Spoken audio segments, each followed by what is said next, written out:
SBC Aktualno, podcast kluba slovenskih podjetnikov.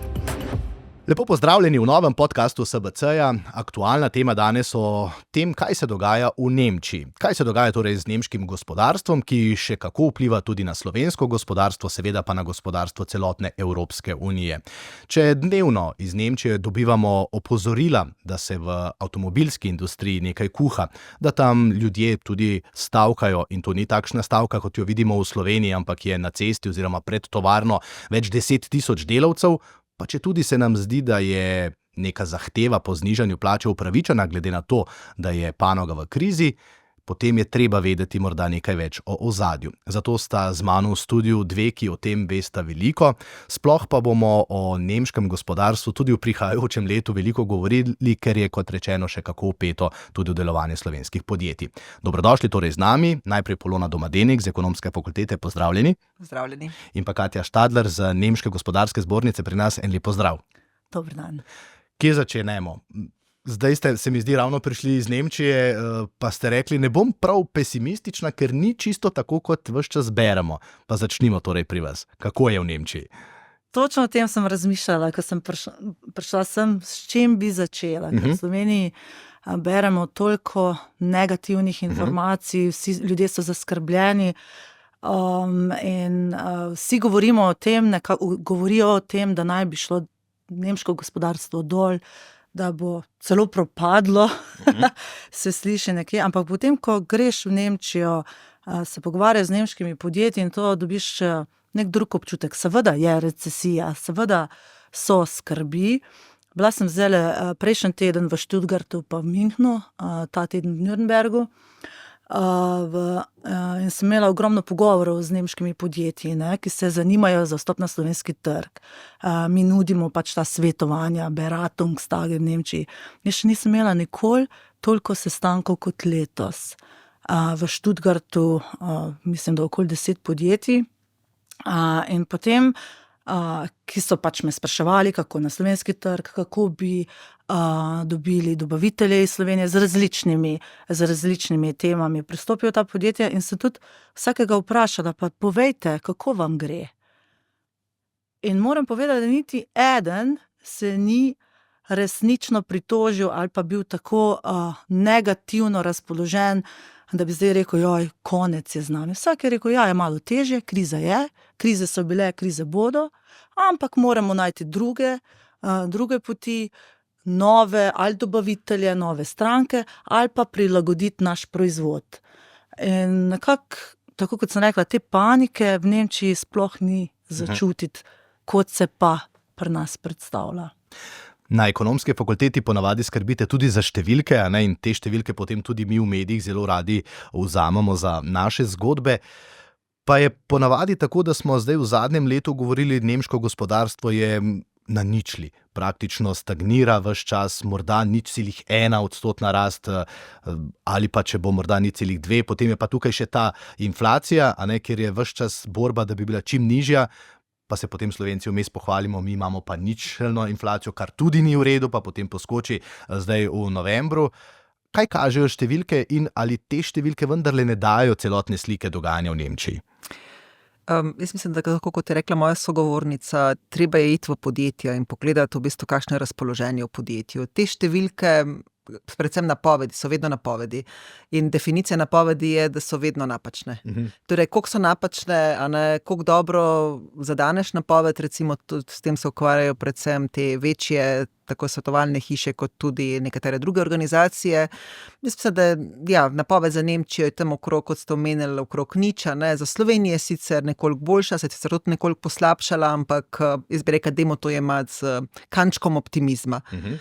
Predvsem v bistvu v luči teh geopolitičnih zadev, ki se dogajajo, predvsem tega, da se zelo resno govori o uvajanju višjih carin v ZDA in to je v bistvu tisto, kar je treba spremljati in potem odreagirati seveda zelo pazljivo in tudi premisliti, kateri bodo tisti sektorji gospodarstva, ki bojo nadpovprečno prizadeti. Evropska unija je še zmeraj precej vezana trgovinsko na Združene države Amerike, še bolj na Kitajsko, tako da in te stvari, ki se dogajajo, Je pa tukaj treba torej potem biti malo tudi zaskrbljen, pa spremljati, ne, tudi te zadeve z narodno-gospodarskega vidika.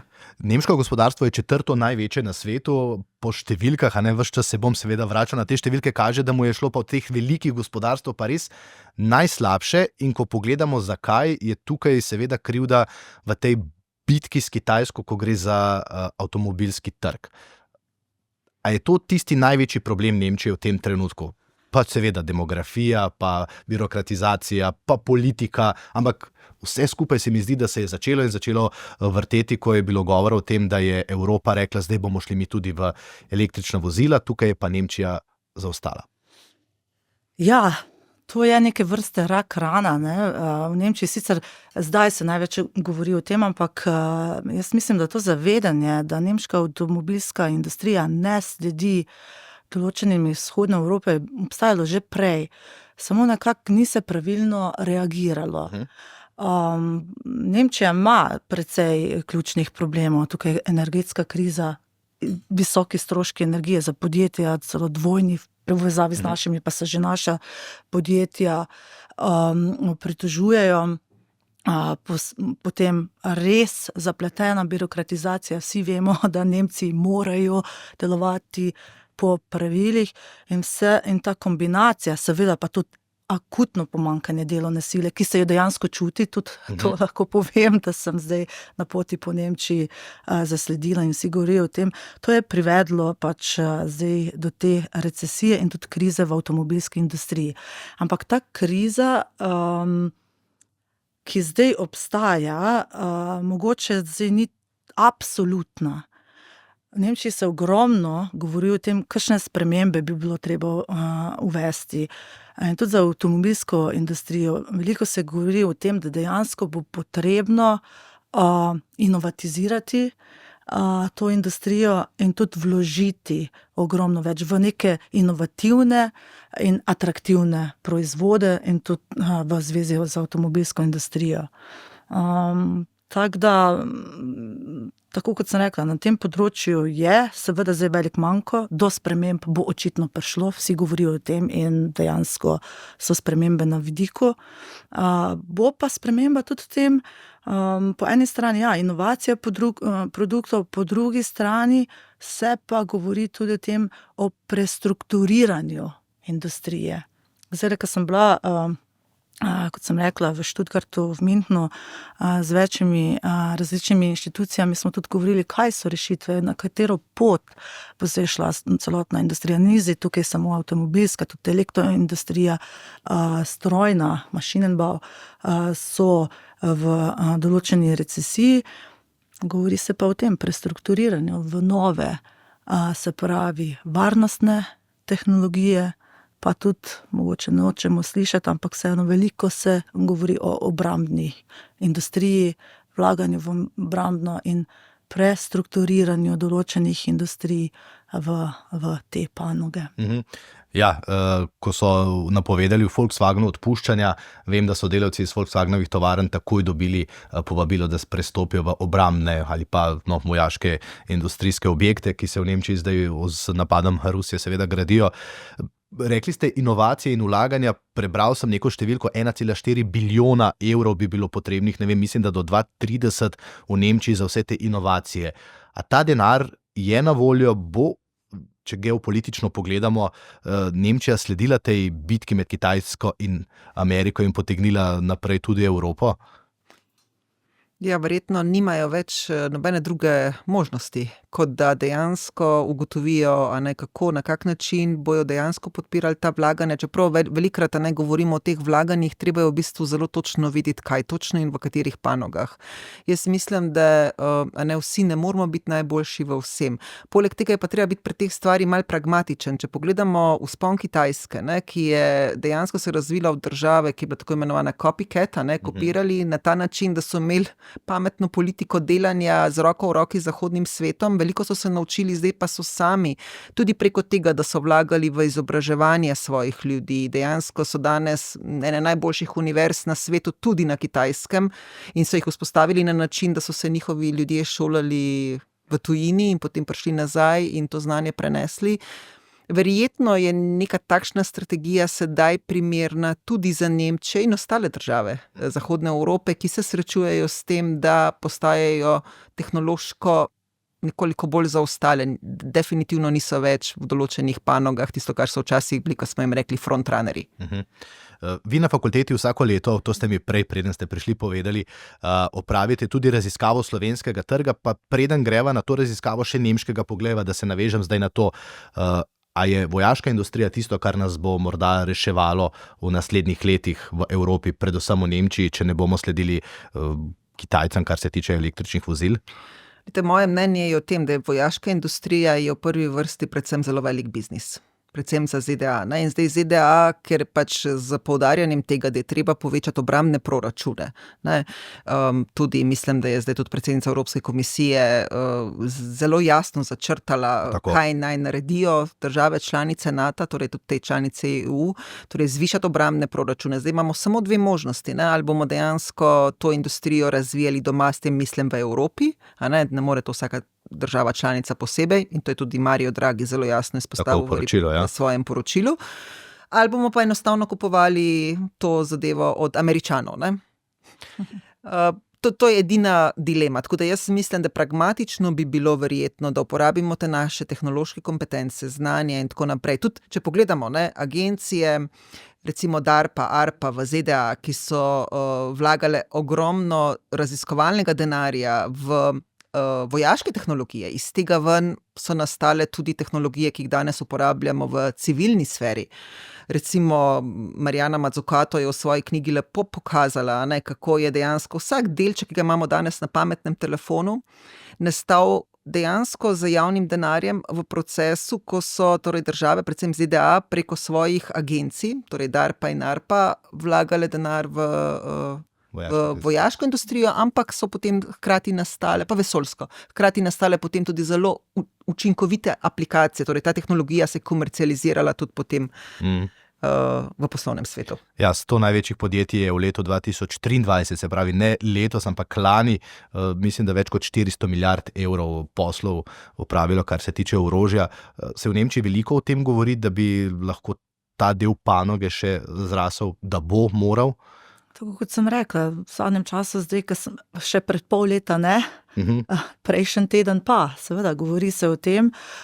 Mi smo se tudi pogovarjali, ker mi tudi vodimo slovenske delegacije v Nemčijo iz različnih panog, seveda dobavitelje, in ko smo spraševali, z katerega področja oziroma na kakšno temo, kdo bodo kupci, nemški naročniki, so nam dejansko vsi pritrjevali, da najboljše v zvezi z obrambno panogo in ostale varnostne panoge. Sicherheit. No, to je bilo moje podvprašanje, ker vi skrbite za to, da Slovenci dobimo nek stik z nemškim gospodarstvom. Koliko mislite, da bi lahko bilo tega sodelovanja? Ker vmes je v Sloveniji to namreč precej zamrlo, ne?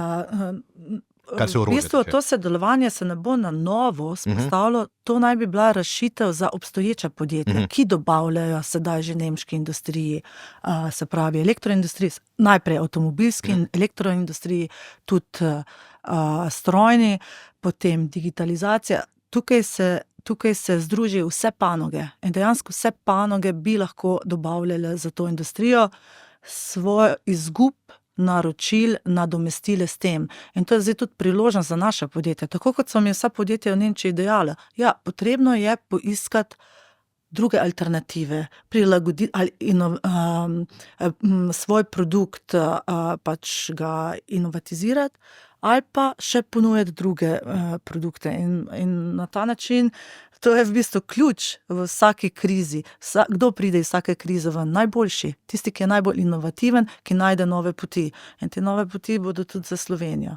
Ne bi rekla zdaj samo obrambne tehnologije, saj tukaj imamo digitalizacija, umetna inteligenca, pa tiste tehnologije, ki bodo vedno obstajale, kemična industrija,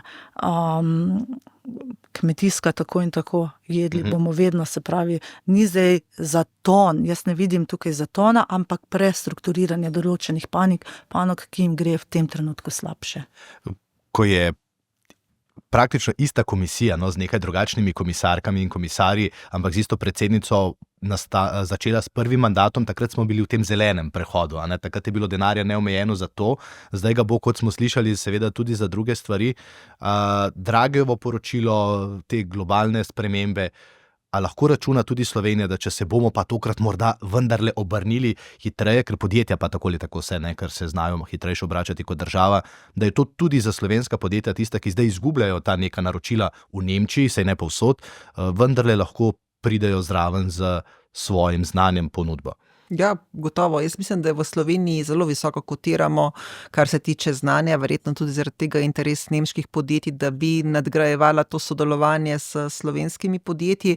To se lepo vidi tudi na terenu. Smo dejansko, ko gremo študenti v podjetja, presenečeni nad tem, koliko enega znanja imamo, tudi to znanje, ki se je gradilo skozi desetletja, tudi po indeksu ekonomske kompleksnosti, ki na nek način meri, kako konkurenčni smo torej v proizvodih, niti ne konkurenčni, koliko torej različnih vrst proizvodov mi izvažamo, pa koliko enega znanja vključenega v to, smo dejansko 9. država na svetu in smo lahko ponosni na to.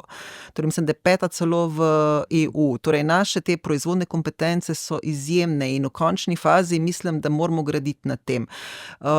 Torej te nove tehnologije, ja, kot ste omenili, tudi biotehnologija, torej materijali, torej industrija materijalov, da ne omenjam strojegradnje, in to je vse potencial. Je pa res tako, mi moramo dejansko preseči to zavedanje, da bomo nekaj sami naredili.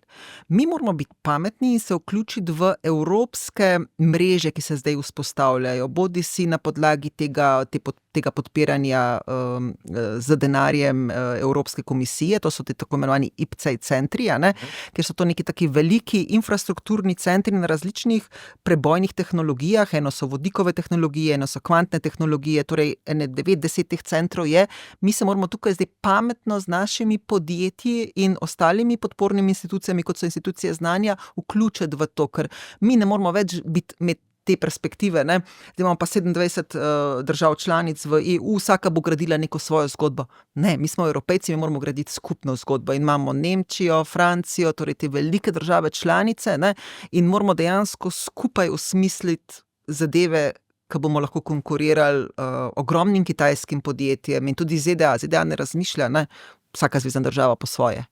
Razmišlja kot ZDA in to je tisto, kar po mojem mnenju Evropi zdaj v tem trenutku malo manjka in mislim, da je Evropska komisija z predsednico zelo pametno začrtala torej tudi te infrastrukturne, velike infrastrukturne projekte na način, da spodbuja sodelovanje. Torej denar je na razpolago, ampak povežite se, sodelujte med sabo, ne na ravni države, torej spodbujajo partnerstva, nekoliko širša partnerstva na tehnologijah, ki so jih identificirali kot tehnologije prihodnosti. Če bi zdaj z nami sedel kdo od članov SBC ali pa iz kakšnega drugega gospodarstva, panoge, bi rekel, ja, to se dobro sliši, ampak ko pa pridemo do birokratizacijskih postopkov, da pridemo k tem grozdom in k tem virom denarja, tukaj se pa vse skupaj ustavi. Še en podatek, to me boste verjetno vi popravili, ampak mislim, da so zračunali, da če bi v Nemčiji malce reformirali birokratizacijo, da bi prihranili, mislim, da 40 milijard na leto ali nekaj podobnega, kot če bi šli v to smer kot Dancija, Celo številka je dosti višja. Aha, Jaz sem hotela samo še pokomentirati tudi vaše izjave v zvezi s tem razvojnimi hubi in tako dalje. Če lahko najprej... Seveda. Nemci so izjemno zadovoljni s slovenskimi partnerji in dobavitelji. In slovenska podjetja, ki sodelujejo z Nemčijo, niso samo dobavitelji, niso samo proizvodne hale, ampak so tudi inovacijski hubi. Recimo Male, tudi kljub odpuščanjem, bo tukaj še vedno imel svoj inovacijski hub. In jaz mislim, da te prednosti, ki jih imajo slovenska podjetja, pa tudi zelo dobro izobražen kader in lojalen, ta faktor je pri Nemcih izjemno pomemben, ker se resnično da precej na delovno silo. Iz tega razloga jaz ste rekla, da točno tako, kot ste rekli, ta povezovanje med podjetji, razvoj, da so naša podjetja tudi vključena v ostale mreže, tukaj, če jaz govorim tudi z nemškimi, to daje nek zagon in to tudi daje neko motivacijo za naprej. Ali pa tudi smiselnost. Veste, mi smo tukaj iz geografskega vidika enoten gospodarski prostor. Mi se zapeljemo 3,5 ure, 4 ure in smo v Rosenheimu. In te danosti je potrebno izkoristiti, ker se danes dosti govori tudi o drugih možnostih, o drugih trgih. Ja, drugi trgi so precej bolj oddaljeni. Če pa greva k vprašanju birokratizacije. Ja, tudi jaz sem zasledila zelo v bistvu še dosti večjo številko, 147 milijard.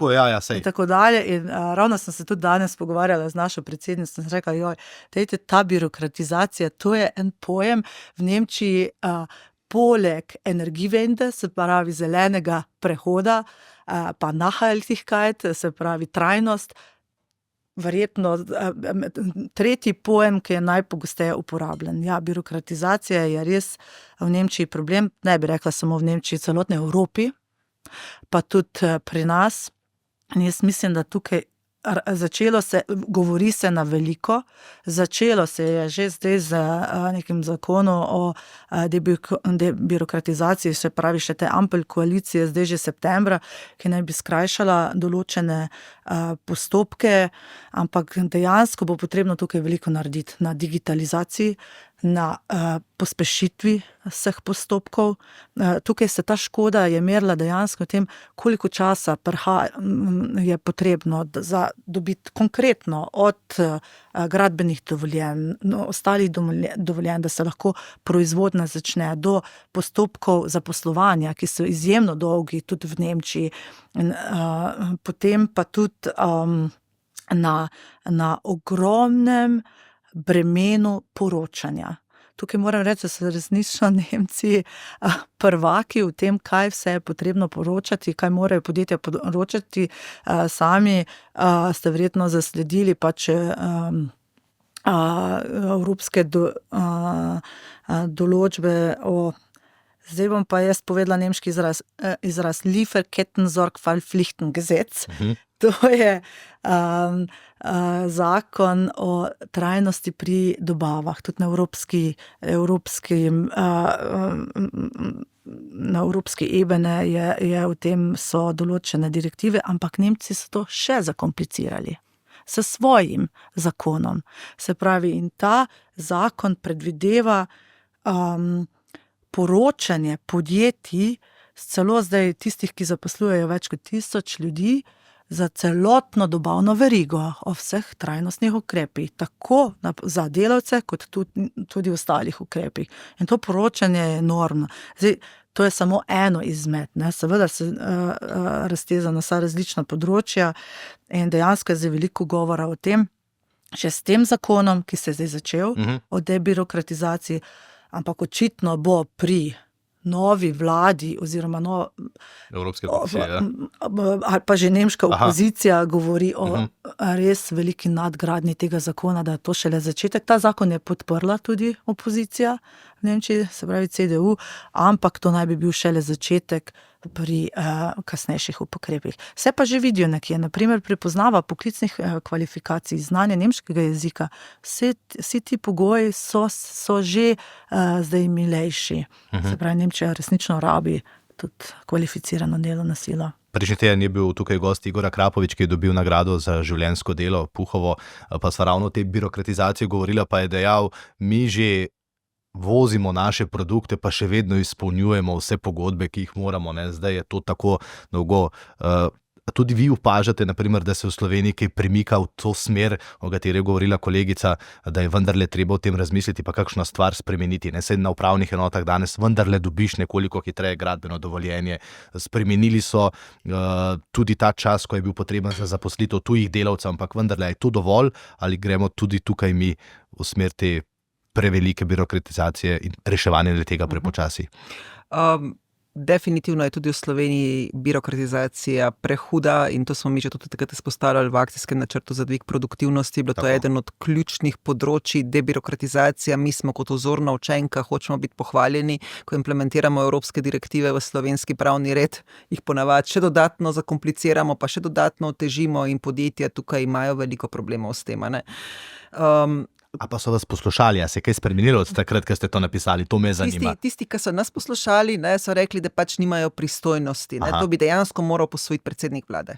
To dejansko ne more po posameznih ministrstvih. Lahko se gospod Han zelo strinja z nami in nam je večkrat izrazil, da se zelo strinja z nami in razume, ampak da dejansko nima tega vpliva iz gospodarskega resorja, ker je pač to mogoče delovno vezano na delovnopravne postopke, mogoče tudi okoljevarstvena dovoljenja, tudi sam postopek recimo umeščanja v prostor, tudi ta vloga nevladnih organizacij. Mislim, da je ogromno enih stvari za premisliti.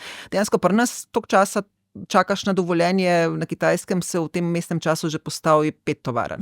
In to je tisto, kar odvrača potencialne tuje investitorje. Se pa kljub vsemu nekateri pohvalijo, recimo te velike investicije farmacevtske industrije, recimo v Prekmurje so se pohvalili, da so zelo zgledno sodelovali z lokalno skupnostjo. Jaz mislim, da je tukaj tudi neka mogoče stran na ravni podjetij, da je potrebno nekoliko več sodelovati tudi z lokalno skupnostjo, jim razložiti, da se tudi lokalna skupnost potem otrese tega strahu, kaj bo pa zdaj, ko se bo ena velika investicija naredila, malo več mogoče sodelovanja tudi z lokalno, ne samo prebivalci, tudi mogoče župani, občine, sosednjih občin, tako naprej, da ni potem to preveč top-down pristopa, torej od zgoraj na vzdolj, ampak da se dejansko lokalna skupnost čuti del tega projekta, Zdaj pa je morda še prostor, da skupaj k temu pripeljem še tisto vašo raziskavo, ker se mi je zdela izjemno zanimiva. Tisti, ki ustvarjajo dodano vrednost v Sloveniji, včasih je kdo celo spregledan, ker res govorimo, v Nemčiji zdaj odpuščanja, pa gospodarska kriza, potem pa vi naredite raziskavo 4 največjih prebojnih smeri morda, ali kako lahko lani najbolj uspešnih? Ne, v bistvu mi smo na nek način dobili izziv in sicer, da poskušamo na ravni Slovenije ugotoviti, katere so tiste panoge, ki mogoče lahko predstavljajo na podlagi obstoječih kompetenc priložnost za Slovenijo.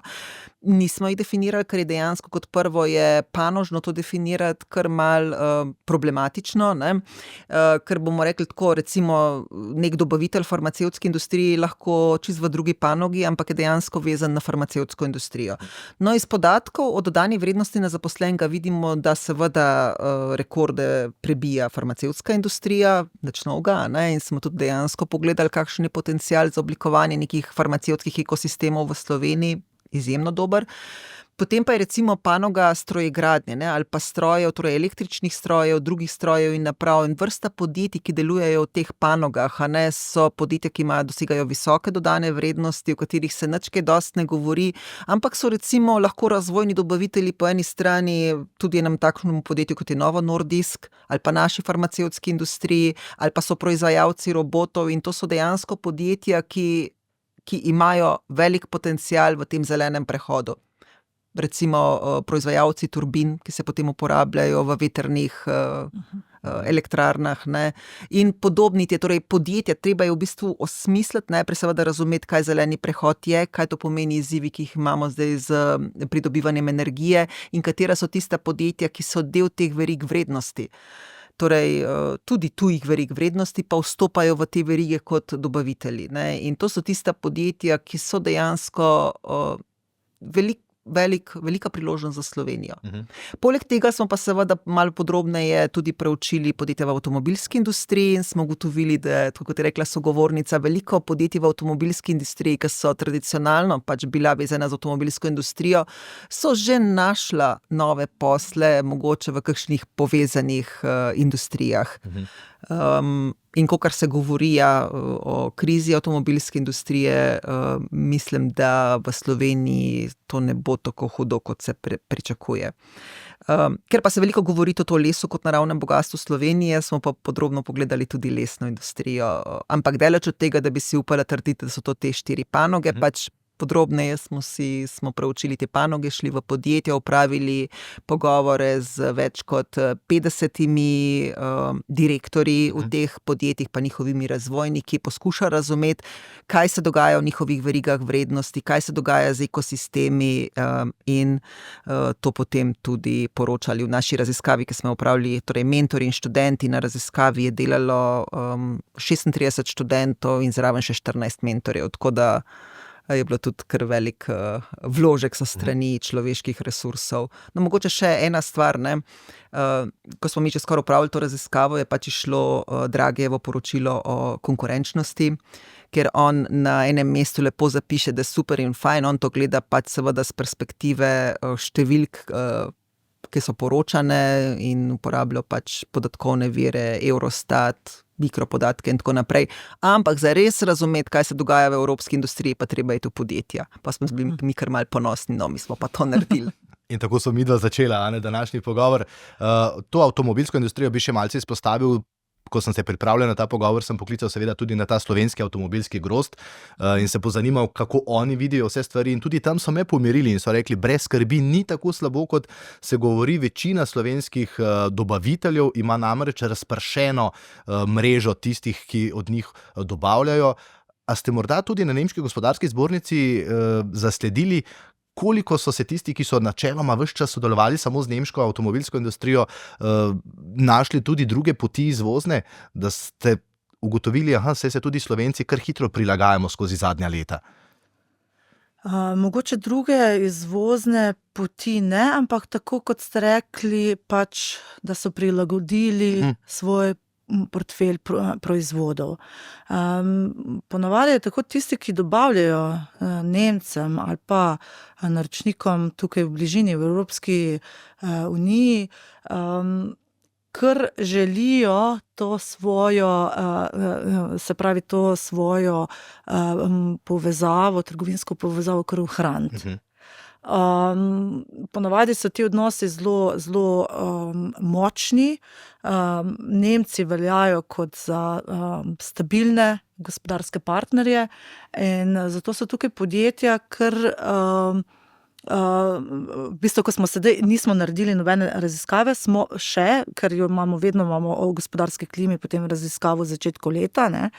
Ampak ko pa govorimo s podjetji, nam je vsak pritrdil, da dejansko to povezavo z nemškimi podjetji želijo ohraniti, samo tako, kot smo rekli, razpršiti svoje število naročnikov mogoče in proizvodov, se pravi prilagoditi. Če smo rekli, da je Nemčija četrta največja gospodarska velesila na svetu, ampak potem, ko gledamo vse podatke Evropske unije, se pa vendarle tudi v Evropi, tako kot se, pri državah BRICS morda, vendarle nekaj spreminja. Ne bomo mogli kar ves čas govoriti, tako je in tako bo še naslednjih 20 let. Ne vem, ko sem gledal Poljska, na primer, postaja pomembna gospodarska sila v Evropi, čeprav smo jo včasih odrivali, češ Poljaki pa niso, ampak zdaj svojo populacijo in gospodarstvom rastejo. V tem trenutku imamo morda Francijo in Nemčijo, ki sta bolnici Evrope, rečemo, ampak imamo kar nekaj delov te naše Evropske unije, ki pa vendarle rasteta. A je to tudi pomembno za slovenski gospodarski trg, naprimer, pa za slovenska podjetja in kako pomembno je, no? Je, poleg Poljske tudi baltske države, Estonija recimo, sploh na področju digitalizacije, ima par digitalnih šampionov, bistveno več teh podjetij, ki so nastale iz niča, torej samorogov in so bila potem kasneje prodana ali pa so vredna torej več kot milijardo evrov, kapitalizacije. Tako da zdaj, Poljska, torej te vzhodne države, Slovenija je tradicionalno nekoliko bolj vezana na Nemčijo, Avstrijo, Italijo, torej s Hrvaško, zdaj tudi Švico, kot na te države. Ampak jaz mislim, da potencial sigurno je.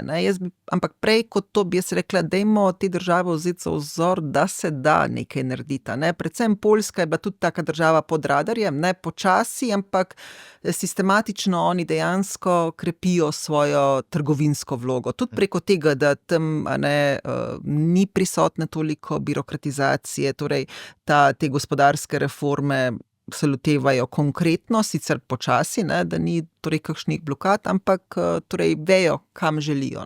Estonija po drugi strani mi je bilo tudi zanimivo, ko smo se prej pogovarjali o teh inovacijah. Estonska javna uprava se je že 20 let nazaj odločila, da se bo digitalizirala. In s tem, ko so ogromno denarja vložili v digitalizacijo, je nastalo zraven ogromno nekih teh malih podjetij, ki so vedela o digitalizaciji, bistveno več kot ostali svet. In so na tem potem gradili tudi te kompetenčne sposobnosti v podjetjih. In iz tega ven so nastali od Skypa do nekaterih drugih prebojnih podjetij. Tako da predvsem v Sloveniji vidim to povezavo. Seveda potencial za krepitev gospodarskih stikov, verjetno mislim, da Krka ima eno pomembno podjetje na Poljskem, farmacija dejansko postaja zelo pomembna gospodarska panoga v Sloveniji. Pa ne farmacija tudi samo, kot prodaja zdravil, biološko podobnih zdravil, ampak predvsem tudi, če gledamo z vidika ekosistema, koliko ljudi, podjetij je vezanih na ta farmacevtska podjetja. Tudi recimo, kot sem prej rekla, proizvodne strojev za te namene in vse ostalo. Torej, in temu mora potem seveda slediti institucije znanja, povečati vpis na te programe, odpreti nove oddelke in tako naprej.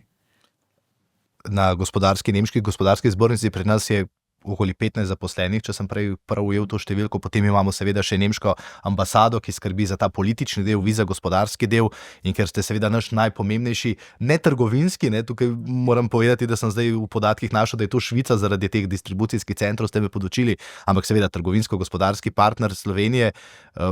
Vem, da vsako leto naročite ali pa izrazite mnenje, kaj bi bilo treba v Sloveniji še popraviti. Kaj je tisto, o čemer govorimo zdaj, pa si vzemiva zdaj zadnjo vlado, saj so vse vlade enake, ampak vendarle zadnjo vlado, ta ima še 2 leti, česa nočejo slišati ali pa kaj bi bilo pa vendarle treba storiti. Tukaj lahko zdaj precej ponovim, kar je že moja sogovornica prej povedala. Je pač nekaj področje, ki jih bi bilo potrebno urediti. Podobno kot v Nemčiji, tudi v Nemčiji se za o podobnih področjih govori, seveda najprej davčna reforma, tako za delavce, preobremenjenost plač. Veste, nemška podjetja želijo dobro plačati in to ni samo plača, tukaj so še različne bonitete, tukaj je provizija konec leta in želijo strokovnjake pripeljati v Slovenijo, sploh te v razvojne hube, ampak to se za njih dejansko ne splača. Večkrat slišimo, se pravi najprej davčna reforma, potem tudi ostale mogoče spodbude za investicije, pa potem debirokratizacija, tako v Nemčiji kot pri nas. Zdaj lahko tukaj kar tekmujemo, kje je boljše ali slabše. Pa še nasplošno, tako kot je gospa že prej omenila, mogoče je v Sloveniji velik problem na področju okoljskega zavedanja in politike. Tukaj je precej višji strah in nezaupanje v posege kot v Nemčiji. Določene okoljske zahteve ali pa vsi deležniki, ki so lahko v nekem postopku za pridobitev dovoljenj, so v Sloveniji tako močni, tudi nevladne organizacije, da dejansko lahko odvrnejo kakšnega investitorja v Sloveniji. Tako kot sem rekla, dodatno pridobivanje dovoljenj. Potem pa tudi na lokalni ravni. Mi smo imeli investitorja, ki se je zanimal, da bi v Sloveniji postavil proizvodno halo in smo pač z njim šli na različna področja in res je zanimivo, kako imajo občine urejeno, nekatere so res dobrodošle, bi ponudile investitorju zemljo za nek fair denar in vse ostale priključke. Določene pa vidijo to kot biznis oziroma ali pa tudi privatni prodajalci tistih zemljišč. Bilo bi potrebno urediti precej. Tukaj vlogo države mogoče se vključiti pri velikem projektu, se vključiti v celoten postopek od začetka investicije do konca, se pravi pri teh novih investitorjev, čeprav bi lahko rekla, da zdaj po novih investicijah je manj praševanje kot pred leti. Jaz sem na zbornici že 17 let, se spomnim, 15-10 let nazaj smo konstantno dobivali vprašanja nemških podjetij, kako bi v Sloveniji investirali, takrat je tudi še bilo precej delovne sile. Danes, ker je tega manj, ker tudi delovne sile ni, bi pa bilo potrebno za že obstoječe investitorje jim dati neke boljše pogoje poslovanja. Tako kot sem rekla, tukaj so v prvi vrsti davčne obremenitve, predvsem za delavce in pa potem tudi ostali postopki debirokratizacije. Pri teh davkih se moramo ustaviti, V tem studiu je sedel tudi Ivan Simič, pa tudi drugi podjetniki, s katerimi smo malce o teh davkih govorili, da pridemo do konca leta 2024, 2 leti te vlade, ki je napovedovala davčna reforma, pa je edina davčna reforma ta, da se pogovarjamo o normirancih pa o obdavčitvi sladkih pijač, kar je seveda čisto v redu, ampak to nič ne vpliva na to, pa nek mini popravek za tiste, ki pridejo iz tujine, pa hkrati kazen za tiste delavce z dodano vrednostjo, ki so že doma. A lahko rečemo, da tukaj dobijo pa na vladi res minus, ali pa, ne vem, vi bi dali verjetno oceno 5 na fakulteti, ne temu, ali pa še manj. Ja, 5 je negativno. Negativno, ja. Dobro. Zdaj za vse negativne damo 5, Ja. Nismo več tako, da bi dalo od 1 do 5. Ja, ja. Ampak, definitivno. Davčno področje ne samo to. Ne, jaz pravim, predvsem je problem pomanjkanje vizije, ne, ker v končni fazi, tudi če greš v davčno reformo in znižaš davke, če s tem spodbudiš ljudi, ne, da torej delajo več, ustvarjajo več zaslužijo, več svojega prostega časa, mogoče namenijo tudi kakšnim dodatni obliki dela, ki ga zdaj ne, ker je enostavno to nestimulirano, na koncu lahko v davčno blagajno dobiš ravno toliko ali pa še kaj več. Ne. Edina reforma te vlade, davčna reforma, na področju, torej dohodninskem področju bila antireforma, torej še tisto, kar je prejšnji vladi uspelo skozi spraviti za torej tiste bolje plačane poklice, so oni dejansko takoj, ko so prevzeli oblast, so izničila. In to jaz skozi poudarjam, da je to zelo slabo tudi zaradi tega. Ne samo to, da ne moramo privabiti tujih strokovnjakov. Jaz sem vodja programa, ki edini v naši regiji kotira na globalni Financial Times lestvici. Naših približno tam med 35 in 40 študentov so visoko zaposljivi po celi Evropi in njihov glavni imperativ je, da grejo v tujino in vsi dobijo izjemno dobre plačane službe v številnih multinacionalkah in pravijo, da predvsem jim je motiv iti v tujino tudi zaradi tega, ker so bistveno nižje obdavčeni, kot so pri nas. A ne, če se pri nas zaposlijo, torej na delovnih mestih, kjer imajo lahko, ne vem, mogoče 1,5-kratnik ali pa 2-kratnik povprečne plače. In ta slovenska obsesija, da dejansko je treba ljudem, ki nadpovprečno zaslužijo, pobrati vsaj pol, če ne, še več, mislim, da se nam tukaj zelo, zelo maščuje. Zaradi tega, ker namesto, da bi rekli, dobro, tist, ki je bolj uspešen, tist, ki je dejansko zasluži več, verjetno ne zasluži več, zato ker ima nekega strica ali pa teto v ozadju. Dajmo enkrat začeti o meritornosti pogovarjati in o tem, da se lahko tudi merijo in se vidijo dobri rezultati. Torej, ne tisti zaslužijo več, ker s tem, ko bojo delali, bojo prispevali več v vse blagajne in na koncu bomo vsi živeli bolje. Na ta način, ki ga imamo zdaj s to davčno politiko, mi mlade dejansko silimo, da grejo v tujino. Poglejte, toliko veliko denarja in toliko veliko jim poberemo z davki, torej prispevki, davki in prispevki. Stanovanja so nadpovprečno draga, če primerjamo glede na to, kakšni so njihovi zaslužki.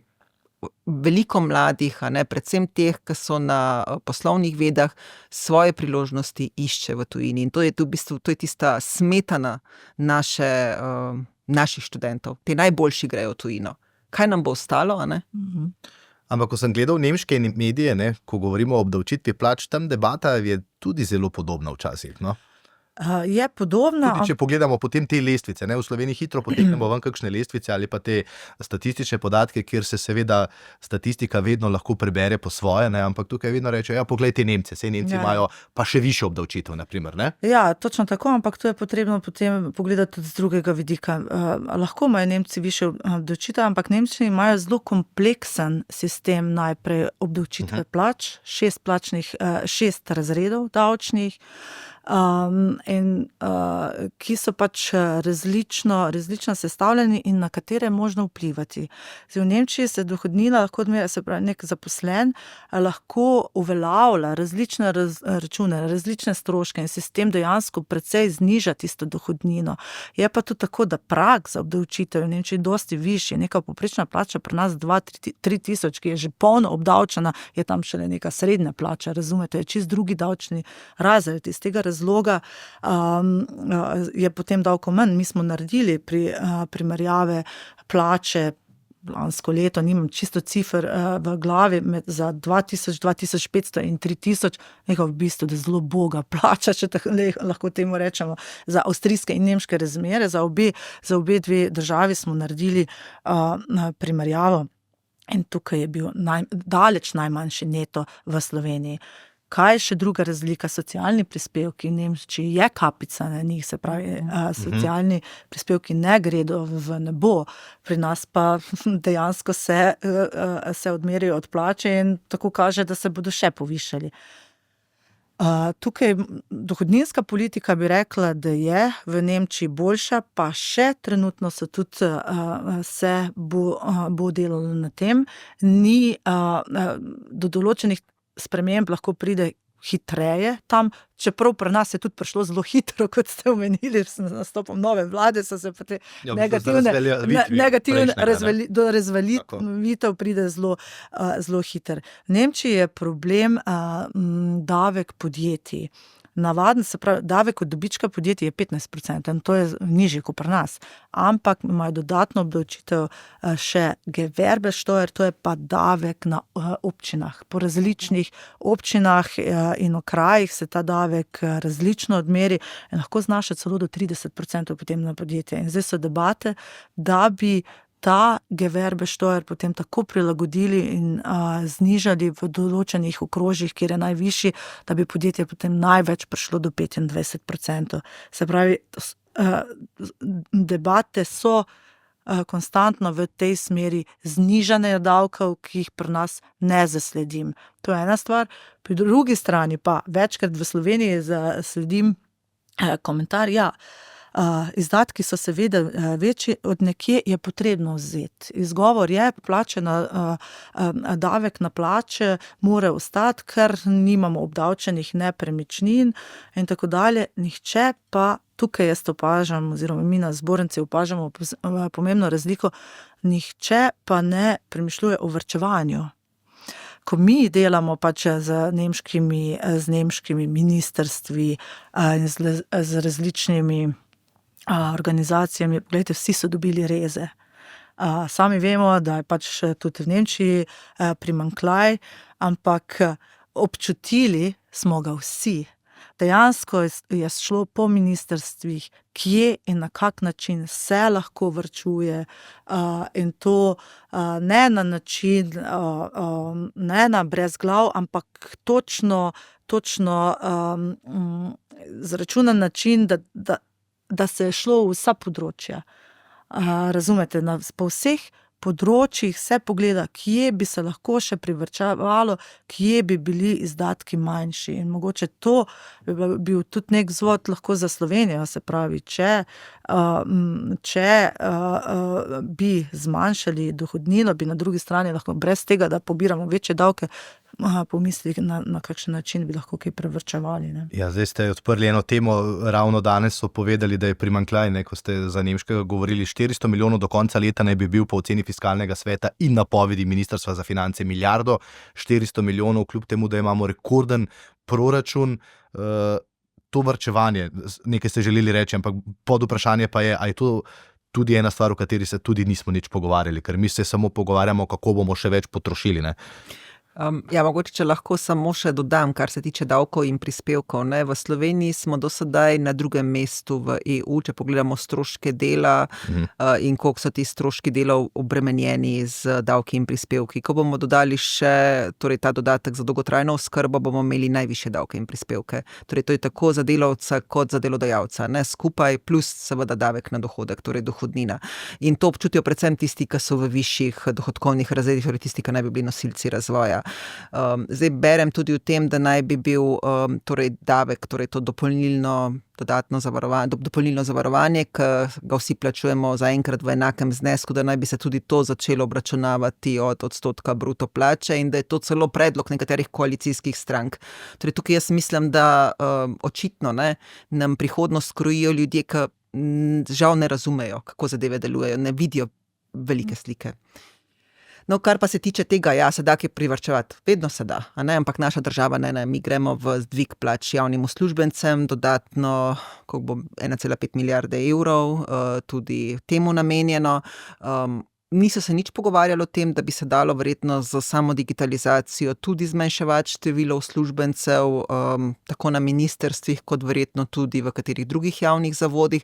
Seveda, povečevalo se nam bo verjetno število zaposlenih v zdravstvu, mogoče deloma tudi v šolstvu, ki so tudi del našega javnega sistema. Ampak zagotovo pa kje prihranki bi se pa lahko dalo najti, kje tudi prihranke. Predvsem v tem, da bi se povečala učinkovitost dela, pa to, kar smo prej rekli, debirokratizacija. Ne? Zdaj se mi zdi, da se samo soočamo z novimi zakoni, z dodatnimi omejitvami, vse, kar podjetja poročajo, mora nek uradnik na ministrstvu pregledovati in tako naprej. Zdi se nam, da nam državna administracija generira vedno neke nove zahteve poročanja, pišejo zakone, dodatno birokratizirajo proces in na nek način osmislijo svoje delovna mesta. Ne? Tako da to gre z roko v roki s tem. Ne? Jaz mislim, da sama debirokratizacija bi pripeljala do tega, da bi kar naenkrat ugotovili, da lahko dosegamo pomembne prihranke tudi na tem področju. A lahko pogledava še na nemški trg, ravno to, kar ste zdaj govorili, učiteljev je v Sloveniji premalo, samo prešteli jih še niso, ne? Ker zdaj novi minister, ta prva stvar, ko je se usedel sindikat, je bil, da bodo vsi po svoje prešteli, da vidimo, koliko jih je premalo, ne? To se mi zdi taka norost, ampak vendarle, potem pa ja, res je premalo zaposlenih v zdravstvenih zavodih, predvsem v teh za starostnike, ker vidimo, da ne morejo odpreti novih oddelkov, ker ni ljudi, ker so premalo plačani, to je pač treba dodati. Kako je v Nemčiji s tem? Ker vemo, da je pomanjkanje delovne sile ne zgolj visoko kvalificirane, ampak predvsem te, ki jo tudi v Sloveniji nimamo veliko. Ja, Nemčija se sooča s podobnimi problemi, ampak mogoče bi jaz tukaj rekla, da večkrat opažam, da pa se potem problemi v Sloveniji, ki so večji, se potem na nek način poročajo, saj so pa v Nemčiji isti. Temu pa ne morem pritrditi. Ne? V Nemčiji še vedno, ker je tudi zdravstven sistem naprimer drugačen, plače so tam višje, tam je privatno tudi državno, tam je možnost se zavarovati tudi na druge načine, ne samo preko državnih inštitucij, in storitve se še vedno dobijo. Ni takšnih enormnih čakalnih dob, storitve se dobijo in to je pa precejšnja razlika. Ne? Zdaj v šolstvu seveda tudi primanjkuje ljudi, kaj bi mogoče rekla, kaj sem sama opazila zdaj, ker sem bila v Nemčiji, največ verjetno v gastronomiji. To je prišlo celo tako daleč, da so določene njihove kultne restauracije po Münchnu, Nürnbergu odprte samo nekaj dni na teden ali pa nekaj v popoldanskem večernem času. Tukaj se opaža, se pa seveda opaža že delovna sila, tako kot na Hrvaškem, tudi v Nemčiji stregli so nas Indijci, Filipinci. Se pravi, Nemčija išče delovno silo in jo poskuša tudi s postopki debirokratizacije in pospeševanja delovnih dovoljenj, poenostavitve tudi privabiti. Ja, zdaj se mi zdi, da smo kar veliko tem zaobzeli. Leto 2025 je pred nami, pa če morda zdaj pogledamo, kaj nas torej čaka. Ne? Če smo začeli kar optimistično, a lahko tako tudi končamo. Se pravi, tisti podjetniki, ki so pripravljeni na izzive in jih ves čas seveda spremljajo in sodelujejo pri teh spremembah, imajo pred njimi torej leto polno izzivov, na državo računati pa bolje, da ne. Zelo lepo povedano. Moramo biti optimistični. Se mi zdi, da upanje umre zadnje. Ne? Se mi zdi, v Sloveniji smo navajeni živeti po tem reku in dajmo se truditi vsi skupaj. Jaz mislim, da v končni fazi, spet mogoče smo mal preveč kritični do vlade, do ministrov. Fajn bi bilo, če bi v bistvu mal več, da je dal poudarka na te pogovore, da bi mogoče prisluhnili tudi kakšnim dobronamernim komentarjem. Sej nismo vsi, ne vem, člani nekega lobističnega združenja in to namenoma delamo. V bistvu res želimo naši Sloveniji dobro, želimo pomagati pri tem razvoju, želimo s svojim znanjem, ki smo ga pridobili v Sloveniji, pa tudi v tujini pomagati k temu, da bi se država razvijala. Vidim veliko mladih, ki so se pripravljeni vključiti v različne procese. Predvsem je zelo zanimivo, da čezdalje več mladih se vidi tudi v politiki, kar je dobro, ker mislim, da bojo začeli delati drugače in dajmo začeti sodelovati. Za Nemčijo. V Nemčiji bodo seveda velike spremembe, so na vidiku, se pravi. Tudi v politiki. Tudi v politiki, to lahko povem. Tudi govori se zelo odprto o tem, kdo bo prevzel novo vlado, to ni nobena skrivnost. Je tako zdaj na zadnje, ko sem bila na določenih panelih v Nürnbergu, tudi v Nemčiji je izjemno nezadovoljstvo z obstoječo politiko. Je pa neko upanje v novo, v novo vlado, ki bo prišla na oblast. Jaz mislim, oziroma sem skoraj prepričana, da bodo velike spremembe. Bere se o tem, da naj bi se o vseh ukrepih od debirokratizacije, zmanjševanja davkov, potem tudi zaposlovanja, zmanjševanja socialnih izdatkov, do vsega tega verjetno bo prišlo, pa tudi do spremembe njihove energijevende, se pravi okoljske politike, ne v tem smislu, da se bi odrekli zelenih sprememb, ampak verjetno, da se bodo časovnice spremenile. In tukaj je zaslediti že določene komentarje, da vseh ciljev ne bo možno doseči v tako kratkem času, seveda zaradi recesije v industriji, in tukaj bojo verjetno spremembe. Tako da zdaj nazadnje, ko sem bila v Nemčiji, vsi gledajo na te prihajajoče spremembe zelo pozitivno, tako inštitucije kot tudi podjetja. Jaz sem pa kar vesel, da takole zaključimo. Hvala lepa obema za obisk v studiu. Se zagotovo srečamo tudi v prihajajočem letu. Vse dobro vama želim. Hvala. Hvala tudi vam. Vam pa, če smo začeli tako, da ni vse tako slabo, kot včasih preberemo, smo tako tudi končali, in tisti, ki to gledate, se mi zdi, da je kar prav, da veste, da vedno so priložnosti. V prihajajočem letu bomo še večkrat gostili tudi člane SBC-ja, da iz prve roke povedo, kako izgleda potem ta borba, pa še čisto zares. Ampak če so člani SBC-ja, že kaže na to, da so se že veliko borili in dobro izborbali kakšne stvari. Tako da hvala lepa za poslušanje, spremljanje. Se mi zdi, da smo vsi izvedeli marsikaj novega in zanimivega, in lepo zdrav do naslednjič. SBC Aktualno, podcast kluba slovenskih podjetnikov.